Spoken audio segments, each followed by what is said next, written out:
Gloria al Señor. ¿Quieres compartirlo, cariño, por favor? Amén. Nos habíamos quedado en el capítulo 7 la semana pasada, hablando sobre los 144.000. Y después, ¿os acordáis que este capítulo 7 lo habíamos dividido hasta el momento en dos predicaciones? Primero, sobre los 4 ángeles, que hoy vamos a ver su función en este capítulo 7. Vimos quién eran estos 4 ángeles, por el cual habían sido enviados, y luego la semana pasada hablamos sobre los 144.000 judíos, 12.000 de cada tribu. No son gentiles, no pertenecen a la iglesia dichamente de los gentiles, sino que son judíos conversos, judíos que se han convertido al cristianismo, a Jesús, y le han recibido a Jesús como su Salvador, porque vimos claramente que son los redimidos por la sangre de Cristo, y nosotros somos redimidos, somos comprados. ¿Os acordáis de la frase redimido, lo que significa? Cuando nosotros compramos algo que está a punto de ser destruido, lo compramos y lo rescatamos, y entonces nos pertenece porque lo hemos comprado. Así Cristo nos compró a nosotros con su sangre, su sangre preciosa fue el cambio que le dio a Dios para que nosotros le perteneciéramos a Él. Y hoy vamos a hablar de los versículos del 9 en adelante. El título de la predicación de hoy es La multitud, esa multitud que vio el apóstol Juan. Amén. Vamos a predicar, vamos a leer entonces Apocalipsis 7, versículo 9. Después de esto miré, y he aquí una gran multitud, la cual nadie podía contar, de todas las naciones y tribus y pueblos y lenguas, que estaban delante del trono y en la presencia del Cordero, vestidos de ropas blancas y con palmas en las manos. Versículo 9 del capítulo 7. Versículo 10. Y clamaban a gran voz diciendo: la salvación pertenece a nuestro Dios, que está sentado en el trono, y al Cordero. Y todos los ángeles que estaban en pie alrededor del trono, y de los ancianos, y de los 4 seres vivientes, se postraron sobre sus rostros delante del trono, y adoraron a Dios, diciendo: Amén. La bendición y la gloria y la sabiduría y la acción de gracias y la honra y el poder y la fortaleza sean a nuestro Dios por los siglos de los siglos. Amén. Entonces uno de los ancianos habló diciéndome: ¿estos que están vestidos de ropas blancas, quiénes son? ¿Y de dónde han venido? Y yo le dije: Señor, tú lo sabes. Y él me dijo: estos son los que han salido de la gran tribulación y han lavado sus ropas y las han emblanquecido en la sangre del Cordero. Por esto están delante del trono de Dios y le sirven día y noche en su templo. Y el que está sentado sobre el trono extenderá su tabernáculo sobre ellos. Ya no tendrán hambre ni sed, y el sol no caerá más sobre ellos, ni calor alguno, porque el Cordero que está en medio del trono los pastoreará y los guiará a fuentes de aguas de vida, y Dios enjugará toda lágrima de los ojos de ellos. Amén. Amén. Ya vemos que esta gran multitud es una multitud de mártires, de sufridores, que han tenido que dar su vida en la gran tribulación. Acordemos que estos 7 años que empiezan con el primer sello y que duran, estos 7 años, que tal como he dicho, que empiezan por el primer sello, están divididos en 2 partes: 3 años y medio de tribulación y 3 años y medio de gran tribulación. Jesús dijo: si aquellos tiempos no fuesen acortados, ni aún los escogidos serían salvos, pues habrá tribulación cual nunca la ha habido desde el principio de los tiempos, ni nunca la habrá similar. Así que estamos hablando de una de una tremenda tribulación donde van a morir miles y millones de cristianos que van a dar su vida. Vamos a hacernos tres preguntas que son importantes, que son ¿quiénes son? ¿Quiénes son? La segunda pregunta, ¿de dónde han salido? Y la tercera pregunta, ¿cuántos son? ¿Cuántos son estos que salen de esta gran tribulación? Después de esto miré, y he aquí una gran multitud, la cual nadie podía contar, de todas las naciones, tribus, pueblos y lenguas. Mucha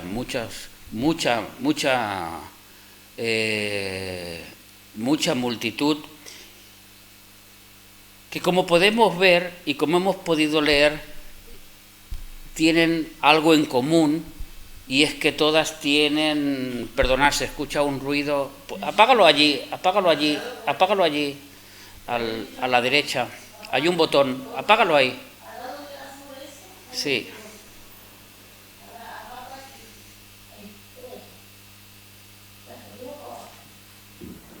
Amén, gloria a Dios. Amén, ya está.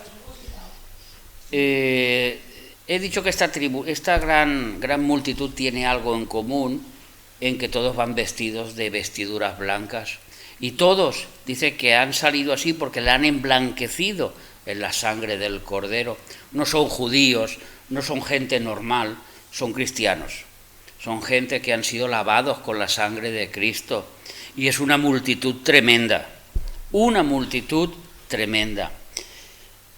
Nosotros habíamos comentado en el principio que empezamos con los sellos, que la Iglesia ya había sido arrebatada. Si vamos a Apocalipsis capítulo 4 y versículo 1, Juan nos presenta una imagen de lo que acontecerá a la Iglesia, porque en los capítulos 2 y 3 se habla exclusivamente para la Iglesia. Luego la Iglesia no vuelve a aparecer hasta el capítulo 20 y 21, que es al final, donde ya la tribulación ya ha ocurrido, donde vemos la nueva Jerusalén, que es la novia del Cordero, y hasta ese tiempo no vuelve a aparecer la Iglesia. Durante la tribulación no aparece la Iglesia. Dice aquí en el capítulo 4 y versículo 1, después de esto miré y he aquí una puerta abierta en el cielo, y la primera voz que oí de la trompeta hablaba conmigo diciendo, sube acá, y yo te mostraré las cosas que sucederán después de esta. Y al instante yo estaba en el Espíritu. Es como si hubiera habido un arrebatamiento de Juan, y en un momento en el Espíritu está en el cielo. Dijimos que aquella iglesia que va a ser arrebatada, no todos se van a ir.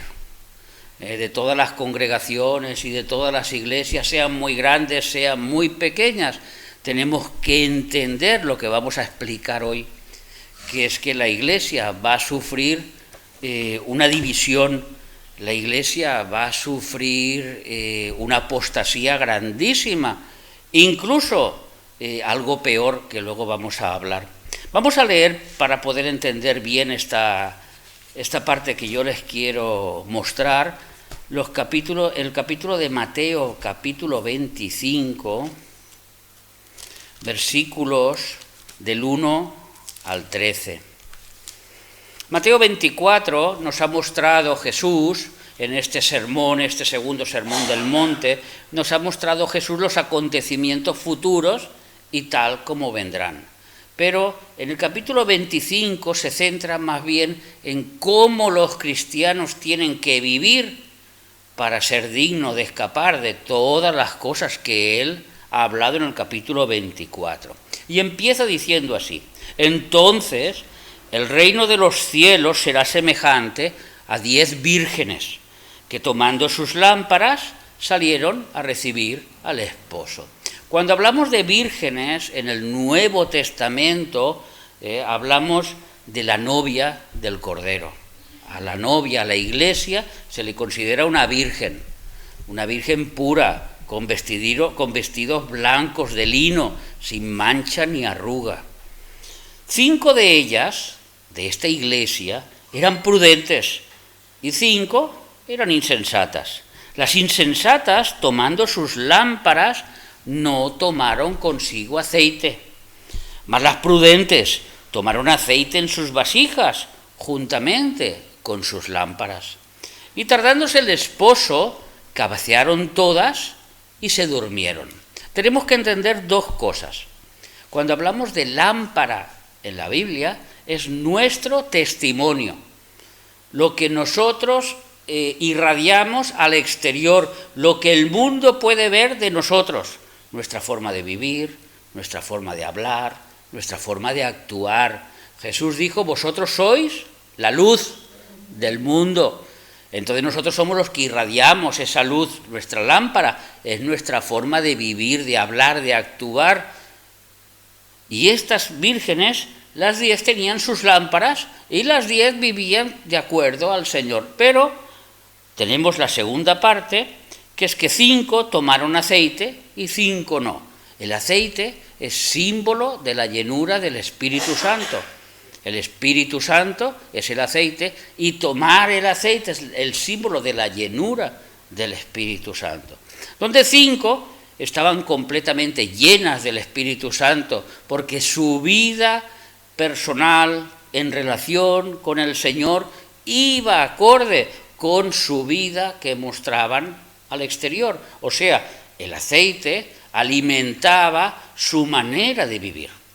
Ellas reflejaban esa luz porque el espíritu que tenían dentro, que estaban llenas, les mostraba la forma de vivir.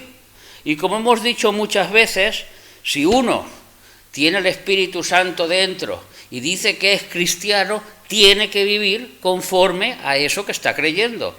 No puede ser que uno diga, yo soy cristiano, y resulta que un día lo vemos caminando con la vecina o con el vecino. O otro día, pues robando en un supermercado o 1000 cosas así, que no pertenecen al fruto del Espíritu. Porque el fruto del Espíritu sabemos que es amor, gozo, paz, paciencia, benignidad, bondad, etcétera, etcétera. Que eso está en Gálatas, capítulo 5, versículos 22 y 23. Entonces, las 10 vírgenes, las 10 que están en la iglesia, pasado el tiempo, ya se han convertido, llegan su vida, se durmieron porque era el momento de dormirse, era el momento de que ya habían sufrido todo el día su trabajo y era el momento de descansar. Y tanto derecho tenían a descansar unas como las otras. Las 10 dormían, las 10 esperaban al novio, pero todas estaban dormidas. Y a la medianoche se oyó un clamor, ¡que viene el esposo! ¡Salid a recibirle! Entonces todas aquellas vírgenes se levantaron y arreglaron sus lámparas, y las insensatas en aquel momento se dan cuenta, pues si yo no estoy lleno del Espíritu Santo, si mi forma de vivir no es la adecuada, como el Señor me estaba declarando que yo tenía que vivir, y mi lámpara se apaga delante del mundo. Cuando esto ocurrió, cuando el Señor Jesús explicó esta parábola, ustedes tienen que entender que en una boda, donde iban las novias a casarse, llevaban las lámparas para reflejar su luz en su cara. Y entonces el novio las podía reconocer. Si su lámpara estaba apagada, cuando el novio pasara, no sabría quiénes son. Pero cuando su lámpara está encendida, su lámpara ilumina su cara y el novio reconocía, esta es de las mías, esta se viene conmigo. Esta es la simbología que estaba explicando Jesús aquí. Entonces las insensatas dijeron a las prudentes, dadnos de vuestro aceite, porque nuestras lámparas se apagan. ¿Por qué? Porque nuestras lámparas se apagan. Viene el Señor, estamos en los momentos que viene el Señor, pero algo ocurre con mi vida, que no puedo salir de mi condición en la cual estoy metido. Algo está ocurriendo, me he metido tanto en el pecado que no puedo salir. Tendré que ir al pastor el domingo, decir que me imponga las manos y a ver si él ora por mí, me da de su aceite y yo puedo salir de mi condición. Ahora luego tendré que pedir a mis hermanos, orad por mí, que yo sigo viviendo en pecado, pero quiero salir porque el Señor viene pronto y yo no puedo dejar de pecar. Algo ocurre en mi vida, que no es lo adecuado. Es lo que está explicando aquí. Los que piden a los demás ese aceite extra, que no se lo pueden dar. Mas las prudentes le respondieron, para que no falte a nosotros y a vosotras. Id más bien a los que venden y comprad para vosotras mismas. ¿Qué hicieron ellas? Se arrepintieron. Se arrepintieron de su manera de vivir, se arrepintieron de todas aquellas cosas que estaban haciendo. En aquel momento entendieron que sus vidas no iban acorde con lo que el Señor les había pedido. Pero ¿qué ocurrió entre este momento en que uno se da cuenta de la circunstancia en el momento inadecuado que llega el Señor? ¿Os acordáis cuando predicábamos sobre la ira del Cordero? Aquel momento en que uno dice, ojalá hubiera creído, ojalá en aquel momento hubiera hecho caso. Así en aquel momento yo tenía que haberme comportado, pero ahora delante del Cordero ya no hay tiempo, ya no hay más que hacer. De alguna manera, estas 5 vírgenes se encuentran con esa encrucijada. Mas él entonces dice, pero mientras ellas iban a comprar, vino el esposo, y las que estaban preparadas entraron con él a las bodas, y se cerró la puerta. Se cerró la puerta. Esto nos recuerda, esto de cerrar la puerta, nos tiene que recordar los tiempos de Noé, obligatoriamente. Cuando una familia, 8 personas, un hombre, 120 años predicando, va a llover, estáis viviendo muy mal. Vuestra manera de vivir va a traer un diluvio a este mundo. Tenéis que arrepentiros, tenéis que cambiar. El Señor ha puesto un arca para que entréis, para que os salvéis. ¿Y qué hizo la gente? Se reía y se reía y se reía. Hasta que Dios le dijo a Noé, entrad en el arca. Él, los animales y toda su familia. Y entró. Y durante 7 días el arca estuvo abierta para todos aquellos que quisieran entrar. ¿Sabéis cuántos entraron? Ni uno. Ahora, cuando Dios cerró la puerta, no la cerró Noé, no fueron los ángeles, fue Dios mismo que cerró la puerta. Entonces empezó a llover y todos empezaron a gritar, Señor, ábrenos, si nosotros hubiéramos sabido. Ay, si hubiéramos sabido, ahora ya hubiéramos sabido. Esto es lo que nos recuerda esta palabra de estas vírgenes. Mas él después dice, mientras ellas iban a comprar el esposo y las que estaban preparadas entraron con él a las bodas y se cerró la puerta. Ya no pudieron entrar, ya no se pudieron ir con el Señor. Después vinieron también las otras vírgenes diciendo, Señor, Señor, ábrenos, nosotros no sabíamos, pero hemos ido, nos hemos arrepentido, queremos entrar, queremos cambiar nuestra forma de vivir. Mas él respondió y dijo, de cierto os digo que no os conozco. Velad pues, porque no sabéis el día ni la hora en que el Hijo del Hombre ha de venir. Esta iglesia, que se tomó las cosas de broma, que se dedicaban más a otras cosas que a la santidad, pues resulta que vino el Señor. Y el Señor se llevó las que se tenía que llevar, las que fueron dignas de escapar de aquellas cosas, como nos dice en Lucas, capítulo 21, versículo 24, los que son dignos de escapar de todas aquellas cosas que vienen. Pero hay muchos que no fueron dignos. Y esta gran multitud que vemos aquí son parte de aquella iglesia que no fue digna de escapar, sino que se quedó en la gran tribulación. Porque tenemos que entender la condición final de la iglesia según el Señor. Y el Señor nos habla de división. Nos habla, como hemos leído, que la mitad de la iglesia será arrebatada, mientras la otra mitad de la iglesia está viviendo a su vida, a su my love, a su manera de pensar. no lo que dice la Biblia, sino como yo creo y yo considero que tengo que vivir. Acordaros lo que dice el Señor mismo. 2 están en la cama. ¿De quién está hablando? De un matrimonio. 1 será tomado, el otro será dejado. 2 están en el campo. ¿Esto de qué nos habla? De trabajo. 2 están en el trabajo. 1 es tomado, el otro es dejado. 2 mujeres están moliendo. Esto nos habla de familias. Las que molían el trigo para dar de comer, para preparar la comida, eran las mujeres. Esto nos habla de la familia. Dentro de la familia, 1 es tomada, la otra es dejada. Esto es lo que nos habla de los tiempos finales de la Biblia, de la Iglesia, antes que venga Cristo. Nos habla de una gran apostasía. Primera de Timoteo, capítulo 4 y versículo 1. Y el Espíritu dice claramente que en los postreros tiempos muchos apostatarán de la fe, escuchando a espíritus engañadores y a doctrinas de demonios. Y si aún no fuera suficiente, vamos a leer 2 de Tesalonicenses, capítulo 2 y versículo 3, donde dice que la venida del Señor no vendrá, el día del Señor no vendrá, si antes...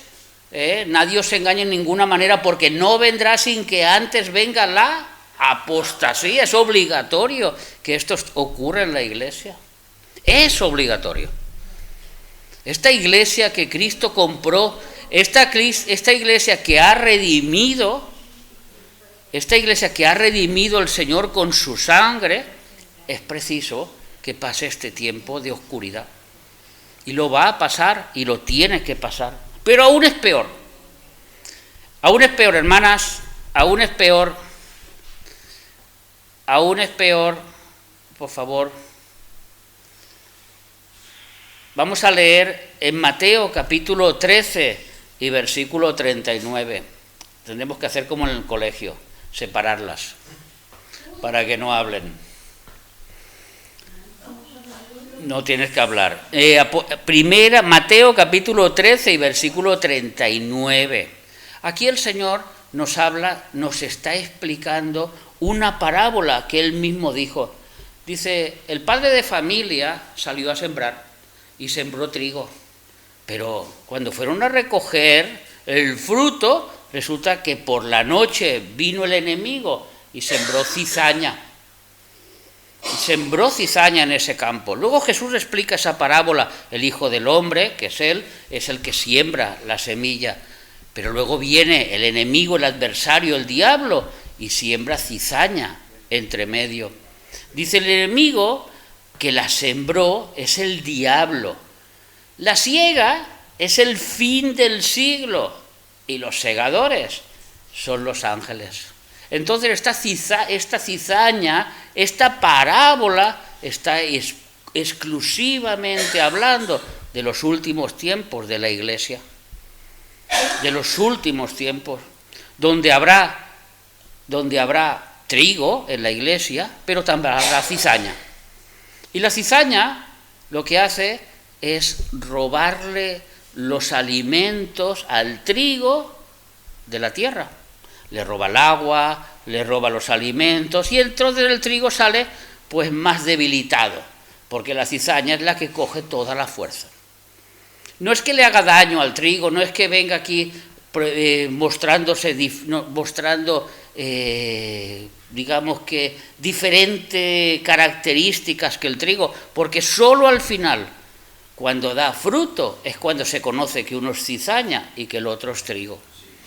Porque mientras tanto son iguales, son idénticas, solo que la cizaña cuando da el fruto resulta que la espiga es mucho más grande.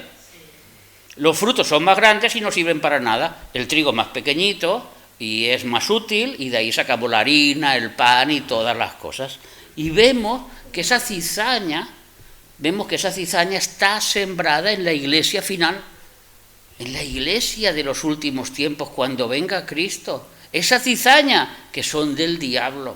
Entonces vemos que en los últimos tiempos una iglesia dividida, una iglesia donde unos se van, otros se quedan, porque sus vidas no van acorde, vuelvo a repetir, con la palabra de Dios, la apostasía de la Iglesia, donde ¿qué es la apostasía? Sino desviarse de la verdad.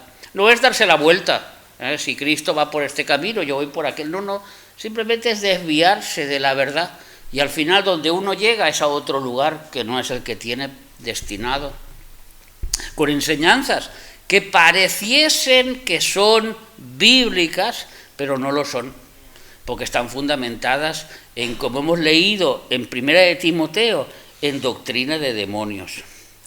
Esta iglesia que no vive según la fe, esta iglesia se quedará y no será digna de escapar de todas estas cosas, como he dicho, Lucas 21, versículo 36. Vamos a leerlo. Lucas 21 y versículo 36.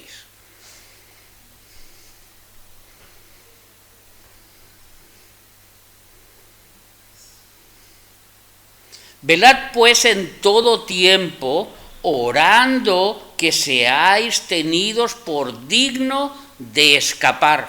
¿De escapar de qué? ¿De qué vamos a escapar? ¿De la muerte? No, porque todos vamos a morir.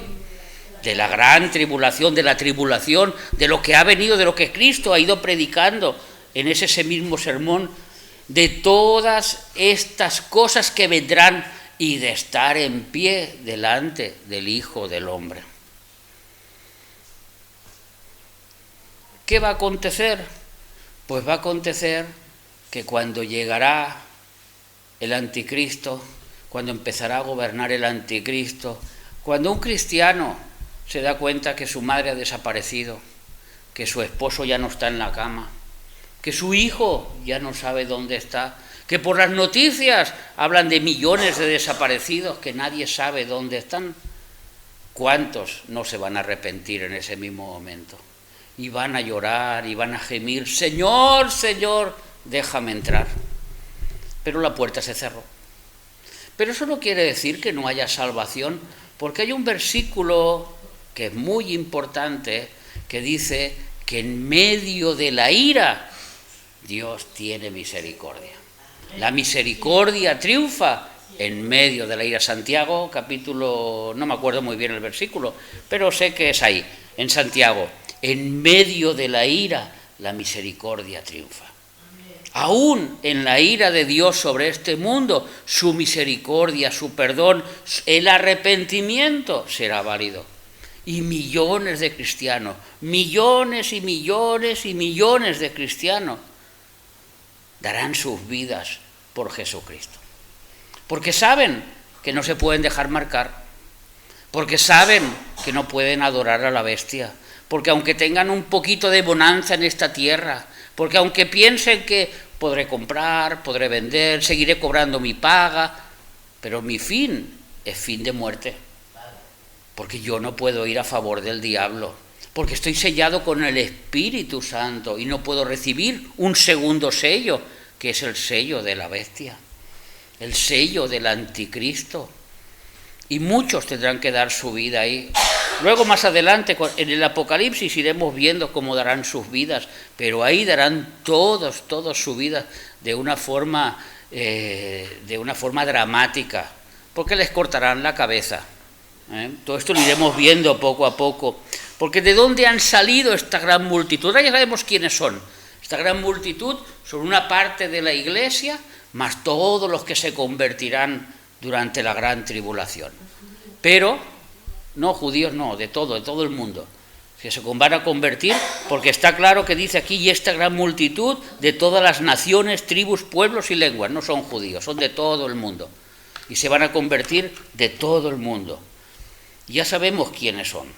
¿De dónde han salido? Vamos a leer Apocalipsis 14 y versículo 13, un versículo para meditarlo muy, muy fuerte, porque aquí el Espíritu Santo habla de ser feliz, y feliz 3 veces, y dice: oí una voz que desde el cielo me decía, escribe, bienaventurado, eres feliz, feliz y feliz. De aquí en adelante, los muertos que mueren en el Señor. No los que viven, no los que han sido arrebatados. Aquí ya no habla de arrebatamiento, aquí ya no hay otra manera más que escapar que dar sus vidas por Cristo. Y eres feliz y eres bienaventurado cuando darás tu vida por el Señor. Está clara la frase, bienaventurados de aquí en adelante. Ha habido un paso previo en el cual la Iglesia ha tenido una oportunidad. Y esta oportunidad, Jesús la dijo, la hemos leído: velad y orad para estar preparados aquel día.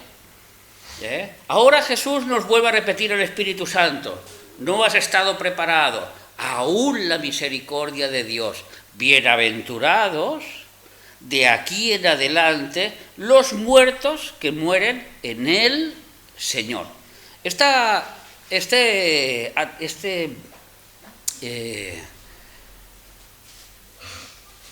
palabra en, estaba pensando, ahora no me sale, este artículo indeterminado de tiempo, perdón, de circunstancia, de localidad, en, nos dice en un lugar. Los muertos que mueren en. ¿Dónde mueren estos? En el Señor.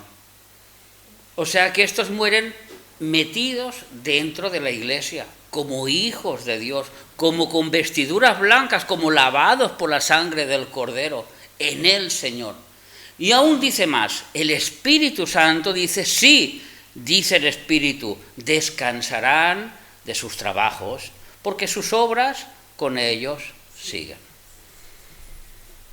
Porque nosotros tenemos que entender que la vida cristiana es como un trabajo, es un trabajo de esfuerzo, es un trabajo de un camino angosto y estrecho, lleno de peligros, lleno de adversidades, donde uno tiene que fijarse muy bien por dónde camina para no salirse del camino, donde uno tiene que esforzarse por amar a sus hermanos en la fe, donde uno tiene que esforzarse para hacer una verdadera adoración a Dios, donde uno tiene que esforzarse para saber a quién escucha y cómo escucha, donde uno tiene que esforzarse paso a paso hasta llegar a la meta. No es un camino fácil. El camino fácil es el ancho, es el grande, es donde todo el mundo va a la suya. Y como he dicho antes, a la my love, yo voy como quiero, como me da la gana, y voy caminando, y al final llegaré donde tengo que llegar. Pero el camino que va a la salvación es un camino de lucha, de trabajo. Por eso dice aquí, descansarán de sus trabajos, porque aún en la tribulación estos cristianos van a tener que trabajar mucho en sus vidas para llegar a la meta. ¿Y cuál es la meta? Morir por Cristo. Imaginaros vosotros. Morir por Cristo, esa es su meta. No hay otro objetivo, no hay más metas. Ahí está el diablo gobernando en este mundo en persona, el falso profeta y el anticristo. La Trinidad diabólica están gobernando en este planeta Tierra. Todos los demonios han sido soltados del abismo y están por todo el mundo atormentando a las almas. Y los ángeles caídos, disfrazados de seres humanos, están haciendo el caos por donde quieran. Eso es lo que le espera. Y los cristianos que vivirán en aquella época solo tienen una forma de escapar.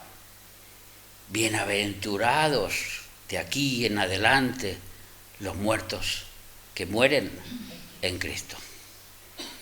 Mirar si nosotros somos, diríamos que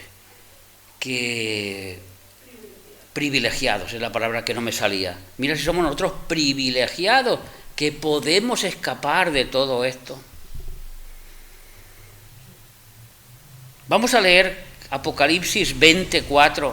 Vamos a ver de dónde han salido esta gran multitud. Sabemos quiénes son: la iglesia que se convierte, la iglesia que no quiso vivir de aquella manera que el Señor se lo pidió.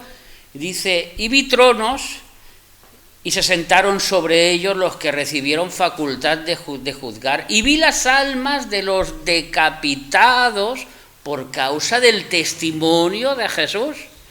¿Veis? El testimonio de Jesús es la lámpara.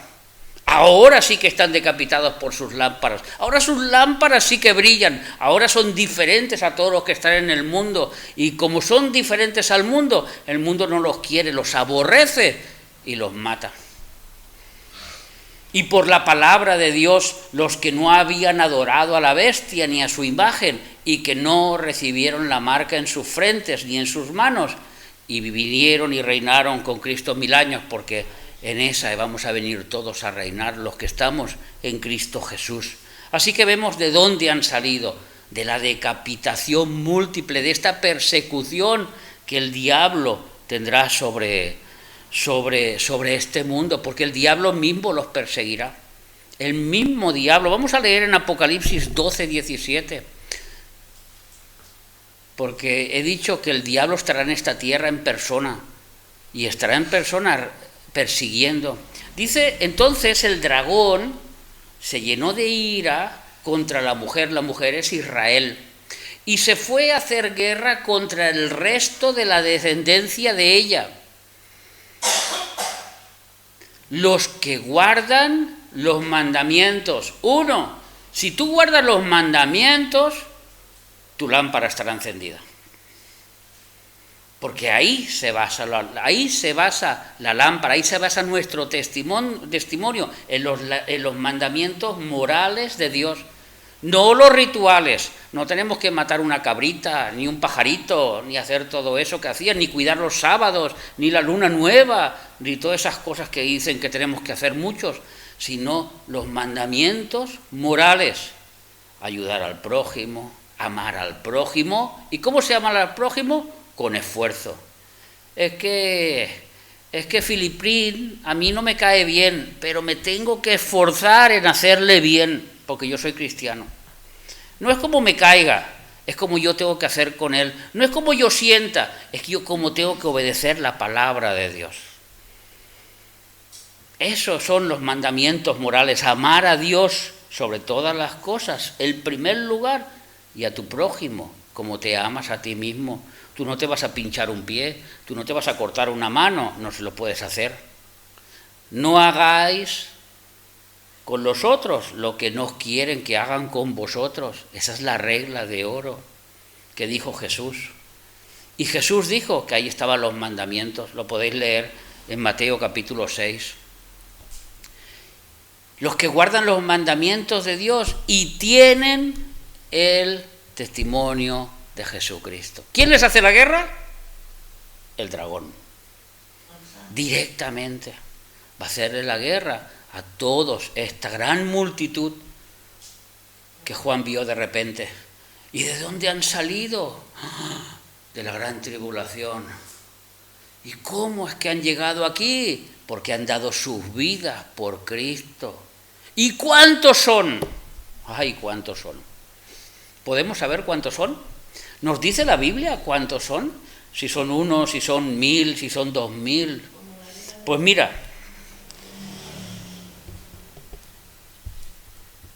¿ustedes se acuerdan hace 2 semanas que hablábamos de los 4 ángeles que estaban preparados para el día, la hora precisa?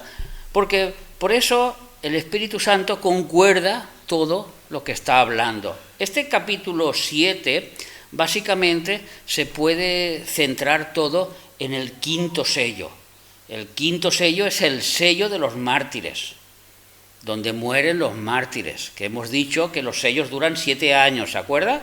Pues este 7.º capítulo corresponde a ese 5.º sello. Y esa multitud que va a dar su vida va a ser a consecuencia de 4 ángeles que los van a matar. 4 ángeles que están preparados para destruir específicamente a todos ellos y quitarlos de en medio. Vamos a leerlo con mucha atención, hermanos, lo que yo les quiero decir a continuación. Apocalipsis, capítulo 9 y versículo 14.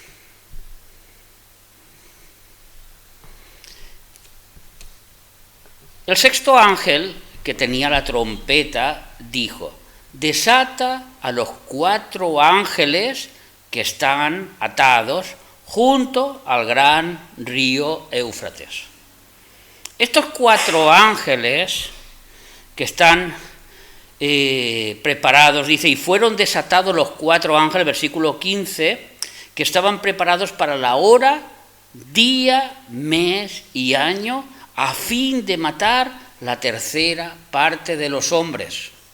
Podríamos pensar que está Dios juzgando a los del mundo y que estos ángeles van a matar esa tercera parte de la humanidad pecadora, esa humanidad que no quiere arrepentirse, esa humanidad que quiere seguir alabando y adorando a los demonios. Pero vamos a leer el versículo clave que nos dice el versículo 20. Vamos a ver lo que nos dice el versículo 20. Dice que después de matar a esta tercera parte, aquí nos habla de otros hombres que no mataron. Y los otros hombres que no fueron muertos con estas plagas, ni aún así se arrepintieron de las obras de sus manos. Estos ya estaban condenados para el lago de fuego.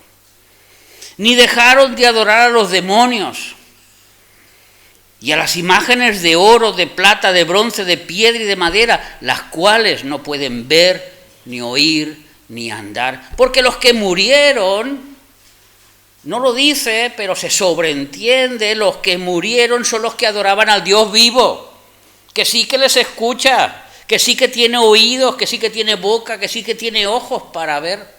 Pero los demonios no pueden, estas estatuas no pueden hacer nada. Y no, aquí viene la palabra clave, se arrepintieron de sus homicidios, ni de sus hechicerías, ni de su fornicación, ni de sus hurtos. Después de que esta iglesia es sacrificada para Dios, en el momento adecuado, ya lo que queda en esta humanidad, todo viene para juicio de Dios. Todo viene para juicio de Dios, para que Dios derrame su juicio expresamente sobre ellos. Otros, nos ha dicho aquí, habla de unos, la tercera parte murieron, otros no se quisieron arrepentir. Hermanos, hemos visto esta gran multitud. La semana que viene seguiremos con las cualidades de esta gran multitud porque nos interesa mucho, porque esta gran multitud que va a dar su vida por Cristo, nosotros tenemos que entender que aún viviendo aquí, nosotros tenemos que dar nuestra vida en sacrificio vivo por Jesús. Como hemos leído antes en Romanos capítulo 12 y versículo 2, o versículo 1, que nuestro culto racional en sacrificio vivo para Dios. Cuando nosotros tenemos nuestro culto personal con el Señor, cuando oramos al Señor, cuando leemos la Biblia, en ese momento nosotros estamos alimentando nuestras lámparas, nosotros nos estamos llenando del Espíritu Santo, porque estamos siendo transformados, nuestra mente está cambiando. ¿Qué traemos nosotros? Un programa del mundo. Roba, haz esto, haz lo otro, si te engañas te irá bien, si te portas mal, si te portas bien, pues lo mínimo, porque a los que se portan bien el mundo no los quiere ver, y así un montón de consecuencias. Eso es lo que traemos nosotros. Y cuando venimos a la palabra de Dios es todo lo contrario. Cuando te hagan mal, lucha con el bien.